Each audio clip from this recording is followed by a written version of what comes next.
حضرت سب سے پہلے تو اماں ختیجہ پہ جب گفتگو کریں تو اس کو تین حصوں میں تقسیم کر دیتے ہیں. پہلے حصے میں تو وہ تذکرہ کرتے ہیں جب کہ رسول پاک صلی اللہ علیہ وسلم کی زندگی میں آپ ابھی تشریف نہیں لائیں, پھر جب آپ تشریف لے آئیں, اور پھر وہ حصہ جس میں آپ نے اپنے بچوں کی تربیت کی. لیکن سب سے پہلے چاہتا ہوں کہ اس بات پہ کچھ فرمائیے. جب آپ کی شادی بھی رسول پاک صلی اللہ علیہ وسلم سے نہیں ہوئی تو میں نے ایک بڑا مشہور واقعہ پڑھا, حضرت ہدیہ کر رہا ہوں آپ کو یہ. جب آپ تجارت پہ اپنے قافلے کو بھیجتی تھیں تو اماں جو ہے وہ ہمیشہ خانہ کعبہ پہ آتی تھیں اور طواف کرتی تھی, اور جب طواف کرتی تھی تو اللہ کا تو نہیں پتا تھا نا, نبی تو آئے نہیں تھے, ابھی بات نہیں ہوئی تھی نا, تو کہتی تھی ابراہیم کے رب, ابراہیم کے رب میرے اس قافلے میں برکت ڈال, اس کی حفاظت کر, یہ دعا دے کے. اور اللہ تعالیٰ نے کیا دعا سنی اماں ختیجہ کی. وہ جو زندگی تھی جو کہ پہلے تھی رسول نبی کے زندگی میں آنے سے, اس پہ ذرا غور فرمائیے. بسم اللہ الرحمن الرحیم. حضرت خدیجہ کا جو لقب زمانہ نبوت یا شادی ہونے سے پہلے جو لقب تھا عرب معاشرے میں, وہ طاہرہ تھا. طاہرہ کیوں تھا, اس بارے میں محدثین مفسرین کا اتفاق ہے کہ حضرت خدیجہ ان ہستیوں میں شامل ہیں, عرب کی واحد عورت ہیں جنہوں نے زمانہ جاہلیت میں بھی کبھی شرک نہیں کیا.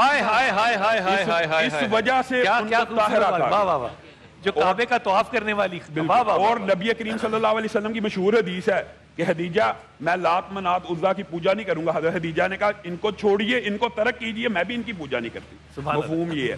یہ حضرت خدیجہ کا اسلام آنے سے قبل, اور دیکھیں ان کا نظر انتخاب دیکھ لیں, یہ بھی تو نبوت سے قبل کا ہی واقعہ ہے. میسرہ نے جب آ کے سارے واقعات سنائے, راہب سے ملاقات ہوئی, لمبا چوڑا سفر ہوا, تو آ کے جب ان کی امانت دیانت کا ذکر کیا تو حضرت خدیجہ کا نظر انتخاب ہوا. تو کیا ہوا, کس کو منتخب کیا, آپ خود بتائیں. جس بندے نے نبی بننا تھا نبوت سے پہلے, جس عورت کی مردم شناسی کہہ لیں یا عقل اور ذہانت جملہ کیا مردم شناسی, یہ اور وہ ان خواتین جنہوں نے مرد کو شناس کیا, مرد شناس کرنے کا ان کے پاس تھرمامیٹر تھا. واہ واہ واہ. اور نبی کریم صلی اللہ علیہ وسلم کو نفیسہ کے ذریعے پیغام نکاح بھیجتی ہیں. اور یہ بات بھی ایک میں کہنا چاہتا ہوں, بعض لوگوں نے نعوذ باللہ یہ بات مشہور کی ہوئی ہے کہ حضرت خدیجہ نے پسند کیا لو میرج کے حق میں نا. کچھ لوگ یہ آرگومنٹ پیش کرتے ہیں نعوذ باللہ, حضرت خدیجہ نے بدریہ نفیسہ ان کو پیغام نکاح بھیجا, یہ نکاح کا پیغام تھا. اور وہاں پہ نبی کریم صلی اللہ علیہ وسلم نے جب اپنے چچا ابو طالب سے مشورہ کیا, وہ آتے ہیں, نکاح ہوتا ہے, ساری باتیں. اصل میں یہ جو کردار ان کا سابقہ ہے, یہی اگر اسی کے اوپر اگر غور کیا جائے نبوت آنے سے قبل, تو بھی ان کی ذہانت, ان کی عقل, ان کی فکر, ان کے نظریے, ان کا نظریہ دین ابراہیمی کے اوپر تھا. جیسے آپ نے وہ مشہور روایت پیش کی کہ ابراہیم کے رب میں تجھ سے مانگتی ہوں, دین ابراہیمی پہ وہ شروع سے تھی. اور عرب کے اندر بہت چند لوگ تھے, حضرت ابو بکر, حضرت خدیجہ. اور ایک بات میں کہنا چاہتا ہوں, ان کو حدیجۃ الکبریٰ کیوں کہا جاتا ہے؟ کبریٰ کا کیا مطلب ہے؟ یہاں پہ حدیجۃ الکبریٰ بمعنی صدیقۃ الکبریٰ ہے. جیسے صدیق اکبر ہیں کہ انہوں نے ہر بات کی تصدیق کی, یہ حدیجۃ الکبریٰ ہیں. صدیقۃ الکبریٰ, انہوں نے نبی کریم صلی اللہ علیہ وسلم کی ہر بات کی تصدیق کی. سبحان اللہ. ابھی نبی کریم صلی اللہ علیہ وسلم اکیلے ہیں, دیکھیں غار حرا میں ہیں, فرشتہ آ گیا, نزول ہو گیا. نبی کریم ایک بشری تقاضے کہتا ہے جو انسان کے اندر اچانک کفیات ہوتی ہیں, ویسے نبی کریم اعتکاف تو غار حرا کا تب سے کرنا شروع ہو گئے. بے-چینی تھی, اندر بے-چینی پیدا ہو گئی تھی حضرت ابراہیم والی کہ کس نے مجھے تخلیق کیا ہے, کون رب ہے جہان کا, کون. وہ تنہائی, اور آپ دیکھیں 3 کلومیٹر اوپر چڑھنا آج بھی مشکل ہے, اور وہ تنہا وہاں پہ, اور اچانک جبریل امین کا نزول اس قدر قوی ہے کل فرشتے کا. جب وہ پریشانی سے گھر میں آتے ہیں گھبراتے ہوئے, تو حضرت خدیجہ کہتی ہیں کلا واللہ لا یخزیک اللہ ابدا, اللہ آپ کو کبھی ضائع نہیں کرے گا. آپ رحم کو ملانے والے ہیں, آپ غریبوں کا بوجھ اٹھانے والے ہیں. وتعینوا علی نوائب الحق, آپ تو حقداروں کا حق دلوانے والے ہیں. حافظ جی, اللہ کی شناخت کس کردار سے کی؟ آپ خود اندازہ لگائیں کہ کوئی بیوی اپنے خاوند کو اس طرح کا مرہم رکھ سکتی ہے, اس طرح کا پھاہا رکھ سکتی ہے کہ ایک بندہ. اور سب سے پہلے ایمان کیسے قبول کیا؟ ابھی نبی کریم نے بتایا کہ ایک فرشتہ یا ورقہ بن نوفل کے پاس لے کے چلی گئی. یہ مردم شناسی کی انتہا نہیں ہے. دوسری مرتبہ کوئی عورت کسی مرد کے اوپر ایسا احسان کر سکتی ہے؟ حضرت ورقہ نے پھر بتایا کہ وہ وہی فرشتہ ہے جو آپ سے پہلے موسیٰ عیسیٰ وغیرہ پہ آیا, تو ایک لمحہ نہیں لگایا تصدیق کرنے پہ, ایمان لے آئے. پہلی عورت, اور پہلی یعنی اسلام کی بھی پہلی خاتون ہے, اور عورتوں میں سب سے پہلے انہوں نے اسلام قبول کیا. نبی کریم صلی اللہ علیہ وسلم کا جب مذاق اڑایا گیا رہا, ایک عجیب و غریب روایت بلال بھائی, حضرت خدیجہ کے جو الفاظ تھے نا, اللہ نے وہی الفاظ قرآن میں نازل کر دیے. آپ یہ اندازہ کریں, حضرت خدیجہ نے کہا آپ غم نہ کریں, آپ سے پہلے رسولوں کا بھی مذاق اڑایا جاتا ہے. قرآن پاک میں یہ آیت بن کے اتر گئی کہ تم سے پہلے رسولوں کا بھی مذاق اڑایا جاتا ہے. ایک دفعہ حضرت عائشہ صدیقہ رضی اللہ عنہا, حدیث پاک کے اندر آتا ہے کہ نبی کریم علیہ السلام بار بار ذکر کر رہے تھے حضرت خدیجہ کا. وہ ایسی تھی, وہ بہترین تھی, وہ خوبصورت تھی, وہ صاحب حیات تھی, وہ عفت پناہ تھی, وہ عزت مآب تھی. تو حضرت عائشہ فرمانے لگی کہ ہر لمحہ آپ ان کا ذکر کرتے رہتے ہیں. یعنی یہ جملہ کہنا عمہ عائشہ کا حسد کی بنیاد پر نہیں تھا بلکہ رشک کی بنیاد پر تھا. کہ اتنی خوبصورت حسد کی بنیاد پر نہیں تھا, رشک کی بنیاد پر تھا. حسد کرنا حرام ہے, رشک کرنا اسلام کے اندر جائز ہے. اچھا, ہر لمحہ آپ عرب کی ایک جناب ایک بوڑھی عورت کا ذکر کرتے رہتے ہیں.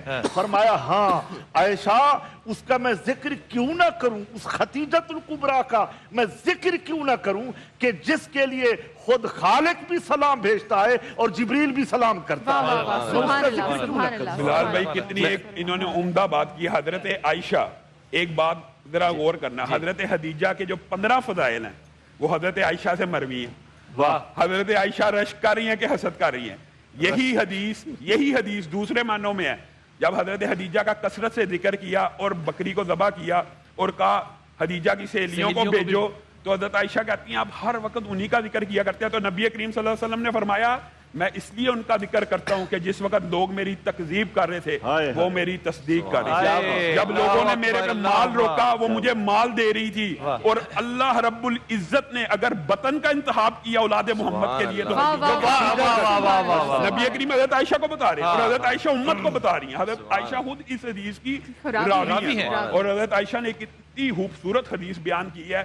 کہتی ہیں حضرت حالہ ایک مرتبہ آ گئی, حالہ بنت خویلد, نبی کریم صلی اللہ علیہ وسلم کو دستک دی تو نبی کریم کے دل میں آہٹ آئی, آواز آئی السلام علیکم. تو نبی کریم کے ذہن سے ایک لمحے کے لیے ہوا جیسے خدیجہ ہیں. حضرت عائشہ بیان کرتی ہیں نبی کریم کی آنکھوں سے پانی آ گیا اور ایک دم جرجری لی, نہیں یہ خدیجہ نہیں ہو سکتی, یہ حالہ ہیں. اور پھر حضرت عائشہ اور متعدد صحابیوں نے وہ مشہور واقعہ روایت کیا, کتنا عظیم واقعہ ہے. نبی کریم صلی اللہ علیہ وسلم کی حضرت خدیجہ سے محبت کا. ابو العاص قیدی بن کے بدر میں آتے ہیں, فدیے کے لیے زینب آپ کی بیٹی ہار بھیجتی ہے. ہار نبی کریم کے سامنے پیش ہوتا ہے, نبی کریم کی آنکھوں میں آنسو آ جاتے ہیں کہ یہ وہ ہار ہے جو میں نے کبھی اپنی بیوی کی گلے پہ دیکھا تھا اپنے صحابہ سے. لیکن حاکم ایسا نہیں ہے جو ظالم ہو, اپنے صحابہ کو طلب کیا, پوچھا اجازت ہے یہ ہار واپس کر دوں بیٹی کو, یہ میری بیوی کا ہار ہے.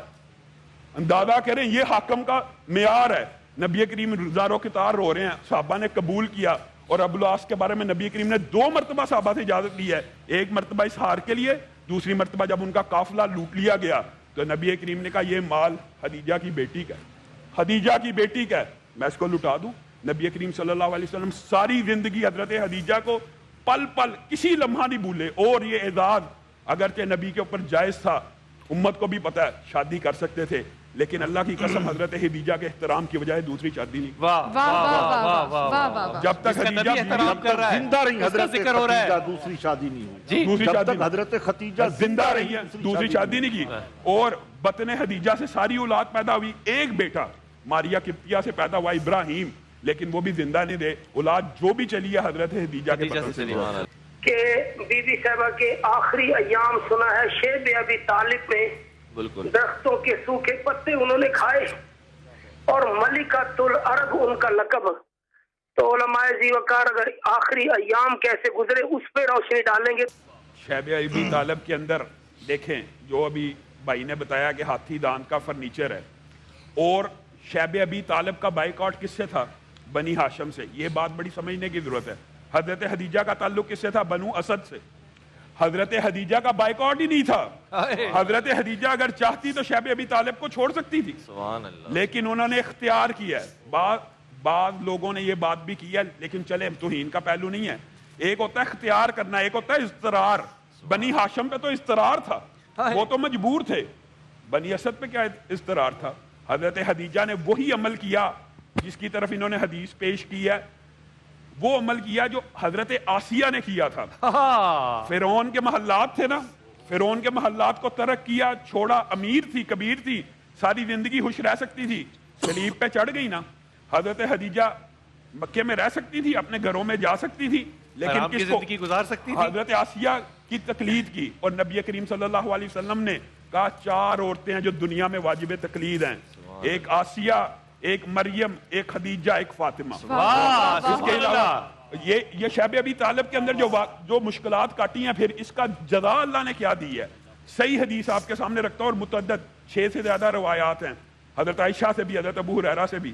کیا نبی کریم صلی اللہ علیہ وسلم فرماتے ہیں، خود بتا رہے ہیں امت کو چلے جانے کے بعد، کہ ایک مرتبہ خدیجہ آ رہی تھی، جبریل میرے پاس بیٹھے تھے، اور جبریل کہتے ہیں وہ آ رہی ہیں خدیجہ، ہاتھ میں سالن ہے یا کوئی چیز ہے، ان کو اللہ کا بھی سلام ہو، جبریل کا بھی سلام ہو، اور جو جزا ہے وہ کیا ہے، ان کے لیے آسمان کے اوپر ایک موتیوں کا محل بنا دیا گیا، جس میں نہ شور ہوگا نہ گوگا ہوگا، آسانی ہوگی. کس چیز کے لیے پہلے سے بشارت دے دی گئی ہے کہ جو آزمائشیں کاٹنی ہیں اس کی جزا اللہ نے پہلے رکھی. ایک چھوٹا سا وقفہ لوں گا، واپس آؤں گا. السلام علیکم. وعلیکم السلام. بلال بھائی، میرا نام محمد جنید ہے. جی اور میرا سوال محترم ابتسام الہی ظہیر صاحب سے ہے. حکم فرمائیے. سب سے پہلے تمام علماء کرام کو السلام علیکم. السلام. جناب ابتسام الہی ظہیر صاحب، آپ سے میں پوچھنا چاہتا بھی، تھوڑی دیر پہلے خاتون نے کہا تھا کہ آپ صلی اللہ علیہ وسلم نور ہیں اور حضرت خدیجہ جو ہے ان کے نور کا حصہ ہے، کہیں سے یہ چیز ثابت ہے قرآن و حدیث؟ بسم اللہ الرحمن الرحیم. اصل میں بات یہ ہے بھائی کہ اللہ نے انسان کو اشرف المخلوقات بنایا. لقد خلقنا الانسان فی احسن تقویم. اور پہلا پارہ اگر آپ کھولیں، جتنی بھی نورانی مخلوقات تھیں، اللہ رب العزت نے انہیں حکم دیا آدم کو سجدہ کرنے کا. یہ نور تمثیلی طور پہ کہنا کہ روشنی کا منبع ہے، ہدایت کا منبع ہے، اندھیرے سے نکالنے والے ہیں، یہ بات تو سمجھ میں آتی ہے. لیکن اگر یہ کہنا کہ وہ نور ہی ہے مجسم، تو معاذ اللہ یہ قرآن و سنت سے ثابت نہیں ہے. وَلَقَدْ كَرَّمْنَا بَنِي آدم. اللہ رب العزت نے بشر ہی کو اشرف المخلوقات بنایا ہے، اور بشر میں سے پھر نبی محترم کو سب سے افضل بنایا ہے کہ اگر ایک پلڑے میں تنہا آمینہ کے لال ہوں، دوسرے پلڑے میں جمی انسانیت ہو، تو نبی کریم کا پلڑا بھاری ہو جاتا ہے. تو یہ گفتگو کے اندر اگر کوئی بندہ کہہ دیتا ہے جیسے کہ قرآن بھی نور ہے، مثلا روشنی کی کتاب ہے، اگر اس طرح کہے تو وہ الگ بات ہے. لیکن مخلوقات میں سب سے افضل بشر ہے، اور بشر کی افضلیت کی وجہ بھی بعض لوگوں نے بیان کیا نبی کریم صلی اللہ علیہ وسلم. میں اپنے اسکالر بھائی کو بات دیتا ہوں، میری طرف سے آپ کو سلام ہے، اللہ تعالیٰ آپ کو سلامت رکھے، کیونکہ آپ نے تمام سیرت سیدہ میں سے، تمام سیرت رسول میں سے ماشاء اللہ تعالیٰ جو نقطہ نکالا وہ نکالا کہ کمال ہے. اللہ تعالیٰ ہدایت دے. ایک دو باتیں حضرت خدیجہ کے حوالے سے کرنا چاہتا ہوں. جی. حضرت خدیجہ کے ساتھ نبی کریم کا جو پیار ہے نا، وہ اس قدر زیادہ ہے. حضرت خدیجہ کا ایک غلام ہے زید بن حارثہ. آپ بتائیں نبی کریم نے کیا برتاؤ کیا؟ نہیں، نبی کریم نے کیا بنا دیا؟ کہا میرا بیٹا ہے، میرا بیٹا ہے. حتیٰ کہ پورا عرب پہچاننا شروع ہو گیا کہ یہ نبی کا بیٹا ہے. تو پھر اللہ نے آیت نازل کی کہ اپنے باپوں کے ناموں سے پکارا جائے. لیکن نبی کریم صلی اللہ علیہ وسلم خدیجہ کے غلام سے یہ پیار کر رہے ہیں. سبحان اللہ. وہ خدیجہ سے کیا پیار کرتے ہوں. اور اسامہ بن زید جو ان کے بیٹے ہیں ان سے ایسا پیار ہے. ایک اور بات کہنا چاہتا ہوں کہ حضرت فاطمہ اپنی والدہ کے ساتھ کس طرح کا پیار کرتی ہیں، اور ان کی اولاد کا کیا خیال رکھتی ہیں. حضرت علی کو کہتی ہیں اگر میں فوت ہو گئی تو اس کے بعد اگر نکاح کرنا تو ماما سے کرنا. سبحان اللہ سبحان اللہ. حضرت زینب کی بیٹی سے کرنا. یہ انبیاء کا اور نبی کریم کا اپنی ازواج سے پیار ہے. اور ایک حدیث میں آپ کو بتلانا چاہتا ہوں کہ نبی کریم صلی اللہ علیہ وسلم حضرت عائشہ کی جو 16 روایات ہیں ان میں سے ایک روایت یہ بھی ہے کہ حضرت عائشہ پھر ایک مرتبہ سن رہی تھی حضرت خدیجہ کا ذکر کرتے کرتے، تو حضرت عائشہ کہتی ہیں کیا ہو گیا ہے؟ انہی کا ذکر کرتے رہتے ہیں. بعد میں اللہ تعالیٰ نے آپ کو اتنی بیویاں دی، نوخیز بیویاں، وہ 1.5 عمر تھی. تو نبی کریم نے ایک جواب مسکت دیا. پھر حضرت عائشہ نے اس کے بعد کبھی نبی کریم کو کہا ہی نہیں. کہا خدیجہ کی محبت اللہ نے مجھے عطا کی. ہائے ہائے ہائے ہائے، خدیجہ کی محبت مجھے اللہ نے عطا کی ہے. اور جو علامہ صاحب نے کہا نا وَبَا جَادَا کا عَائِلًا فَاغْنَا، انہوں نے تو مال کا حوالہ دیا ہے، جبکہ اس قرآن کی آیت کی اگر میں تفسیر کروں تو یہ ہے اور آپ کے پاس کچھ نہیں تھا، ہم نے آپ کا خدیجہ کے ساتھ نکاح کر دیا. سبحان اللہ سبحان اللہ سبحان اللہ. وہ اپنے کالر بھائی کو ایک میں حدیث ہدیہ کر رہا ہوں کہ میں آپ کے لیے پہلے تو خیر کی دعا کرتا ہوں. حضرت آدم علیہ السلام جو ہے وہ فرماتے ہیں، حدیث قدسی ہے، وہ فرماتے ہیں کہ جب لرزش ہو گئی تو میں آسمانوں پہ پھر رہا تھا اور ڈھونڈ رہا تھا کہ کس طرح اللہ میری اس لرزش کی معذرت کو قبول فرمائے گا. پھر میں نے آسمان پہ دیکھا لا الہ الا اللہ محمد رسول اللہ لکھا. تو جب میں نے لفظ محمد کو دیکھا تو میرے دل میں یہ گمان آیا کہ میری آنے والی اولاد میں کوئی ایسی ہستی ہے جس کا وسیلہ اللہ چاہتا ہے میں دوں اور اس کی توبہ میں کروں. اللہ نے میری لرزش بات آ جاتی ہے, تھوڑی سی اختلافی بات ہے. یہ جو آپ روایت پیش کر رہے ہیں نا, یہ تو موضوع روایت ہے. قرآن پاک کی آیت اس سے مخالف ہے. فَتَلَقَّى آدَمُ مِن رَبِّهِ کلمات, اللہ کہہ رہا ہے ہم نے آدم کو جو کلمات عطا کیے وہ کون سے ہیں؟ ربنا ظلمنا انفسنا وَإِن لَّمْ تَغْفِرْ لَنَا. علی بتائیے یہ جو آپ نے روایت کی ہے یہ تو 600-700 سال کے بعد. اور بس مجھے یہ زیادہ ان کے متعلق ایک اہم بات جو پوچھنی ہے کہ آج کی جو خواتین ہم لوگ جو کام کر رہے ہیں, جابس کر رہی ہیں لڑکیاں, یا جو وہ تجارت کرتی تھی, ان میں زمین آسمان کا فرق ہے. ٹھیک ہے, لیکن ہماری آج کل کی عورتوں کے بارے میں کچھ غلط تاثرات دیے جاتے ہیں لوگوں میں.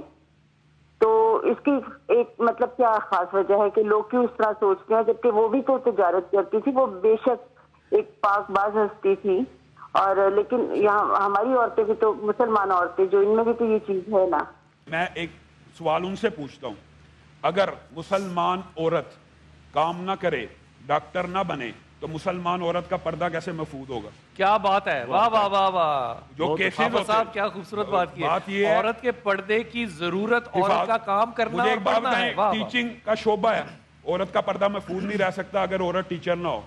اگر گائناکالوجسٹ عورت نہ, عورت کا پردہ محفوظ نہیں رہ سکتا. یہ بات تو عقلی منطقی طور پہ ثابت ہے, لیکن بات وہی ہے جو علماء کہہ رہے ہیں کہ رہنا شرعی حدودوں کی حدود کے اندر ہے. تجارت کرنے کا یا عورت کے کام کرنے کا یہ مطلب نہیں کہ ایک دم بے پردہ ہو جائے. یہ مثال جو ہے نا, یہ میں بڑے ادب کے ساتھ اپنی بہنوں سے کہہ رہا ہوں, یہ آزادی کا مطلب یہ ہرگز نہیں ہو سکتا. بالکل بالکل. اور یہ جب آپ لوگ حضرات کہتے ہیں نا, میں ادب سے عرض کر رہا ہوں کہ یورپ کی عورت جو ہے وہ زیادہ آزاد ہے, اور یقین کیجئے میں نے 40 سال سفر میں زندگی میں گزار دی, وہ آزاد نہیں ہے, وہ ابھی بھی محکوم ہے. حضرت ہم اکثر یہ سنتے ہیں کہ جو غم ہے اس کو منانا نہیں چاہیے, اور اگر کوئی غم آ جائے خدا نہ خواستہ تو وہ 3 دن کا غم ہوتا ہے, اس کے بعد انسان کو اکبر یہ جو سال ہے غم کا, بے شک یہ اللہ نے اس کو انعام بھی دیا, اور اس کے اوپر رسول پاک صلی اللہ علیہ وسلم کو وہاں سے نکالنے کے بعد آسمانوں کی سیر بھی کرائی. تو یہ جو حزن کا سال ہے ہم اس کو کیوں پھر مانتے ہیں؟ اس کو عام الحزن کہا گیا. حزن یہ سیرت کی ساری کتابوں میں اس سال کو عام الحزن کا. اور جو آپ نے بات کی, اللہ تعالیٰ نے پھر عام الحزن کا بدلہ کیا دیا ہے, جو آپ نے اشارہ کیا, زمین سے اٹھایا آسمان پہ لے گیا. یہی معراج ہو گئی نا, یہی پہا رکھا ہے, یہ اس عام الحزن کے بدلے میں ہے. باقی جو آپ نے اصولی بات کی ہے وہ وہی ہے کہ غم سوگ 3 دن کا مسلمان میت کا. لیکن یہ سال حضرت خدیجہ کی وفات کا ہے, تو سیرت میں آج تک عام الحزن کے نام سے یاد رکھا ہے. حضرت ابو طالب کے بھی ایک اور بات میں کہنا چاہتا ہوں کہ اللہ رب العزت نے یا نساء النبی, یا نساء النبی, اللہ تعالیٰ کہہ رہا ہے لستن کاحد من النساء, ساری ازواج کے بارے میں ہے, آپ کوئی عام عورتیں نہیں ہیں. آپ الطیبات, اللہ تعالیٰ نے نبی کریم کے ازواج کے لیے کیا ہے, دیکھیں نبی کریم سے پاک طاہر کوئی تھا نہیں, تو لا محالہ الطیبات للطیبین. اللہ تعالیٰ نے آیت نازل فرما دی کہ نبی کریم آپ پاک ہیں, آپ کے حرم میں, آپ کے عقد میں جو بھی آئے گا وہ پاک طیب اور طاہر ہی ہوگا. یہاں ایک حدیث ہے بخاری شریف کی, جس کے راوی حضرت عمر ہیں. خود فرماتے ہیں میں نے اپنے رب تعالیٰ سے 3 چیزوں پر موافقت کی ہے.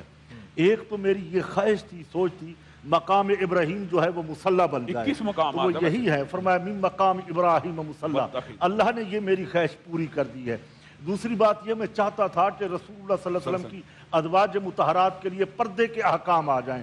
لوگ عام آتے ہیں, مجھ سے یہ گوارا نہیں ہے, وہ پردے کی آیاتیں آ گئیں. فرمایا تیسری میری خواہش یہ ہے کہ نبی کریم صلی اللہ علیہ وسلم کے لیے اللہ نے کوئی ایسی بیوی پیدا ہی نہیں کی جو غلط ہو. تو پھر کہا ازواج مطہرات سے, اگر تم یہ بار بار میرے رسول سے کہتے ہو, خاص کر حضرت حفصہ سے کہا کہ اللہ تعالیٰ تم سے بہتر عورت میرے رسول کو عطا کر دے گا, تم سے بہتر عورت اللہ تعالیٰ اس پر قادر ہے, دے سکتا ہے. تو معلوم یہ ہوتا ہے کہ اللہ رب العزت نے اپنے حبیب صلی اللہ علیہ وسلم کے لیے بہترین بیویوں کا انتخاب کیا ہے. اور ابتدا بھی انہی سے کی ہے, کلی ازواجک و بناتک. آخری جملہ صرف کیونکہ وقت بالکل مختصر ہے, آپ نے تربیت فرمائی بچوں کی. میں ادب سے, میں اپنے گمان سے بات کہہ رہا ہوں, اگر سیدہ ماں نہ ہوتی میں اس بات پہ یقین رکھتا ہوں کربلا برپا ہو ہی نہیں سکتا تھا، ہو ہی نہیں سکتا. یہ بنیاد ہے یہاں پہ. حضرت بلال حبشی جو ہیں ان کو لے کر آئے حضرت ابو بکر صدیق اور اماں صدیقہ کے گھر میں رکھا حضرت خدیجہ کے. حضرت بلال اپنی تحریر میں لکھتے ہیں جو انہوں نے اپنی آٹو بایوگرافی لکھی، کہا مجھے ہلکی سی ہوش آئی اور میں نے اپنی تھوڑی سی آنکھیں کھولی تو میں نے ایک عورت کو بلی کو دودھ پلاتے دیکھا تو مجھے بڑی تسلی ہوئی کہ اس گھر میں میری حفاظت ہو سکتی ہے، میری حفاظت ہو سکتی ہے. یہ کردار حضرت بلال نے ہماری ماں کا دیکھا. یہ جو تربیت پہ دو جملے فرما دی یہ جو آپ نے اپنی اولاد کی فرمائی. اصل بات یہ اگر تربیت کی بات کی جائے تو معاشرے کا جو المیہ وہ تو تربیت کا ہی ہے. اگر وہی تربیت ہو، دیکھیں حضرت حسین کی جیسی تربیت ہے پوری فیملی کے اندر. حضرت حسین کے بارے میں صحیح روایات سے ملتا ہے کہ آخری وقت میں کچھ دیر جنگ ہو سکتی تھی لیکن نماز کا وقت آ گیا تو صلاۃ خوف تو ادا کرنی تھی. آدھی صف آگے کھڑی کرنی تھی، آدھی صف پیچھے کھڑی کرنی تھی. یعنی یہ انہوں نے ایک تربیت کا نمونہ عملی ظاہر کیا کہ میری امت یہ نہ بعد میں نبی کی امت یہ نہ سوچے کہ مشکل وقت آئی ہے جنگ میں نماز معاف ہو جانی ہے. نماز پڑھی اور تیر گلے میں لگا. یہ تربیت کا نتیجہ.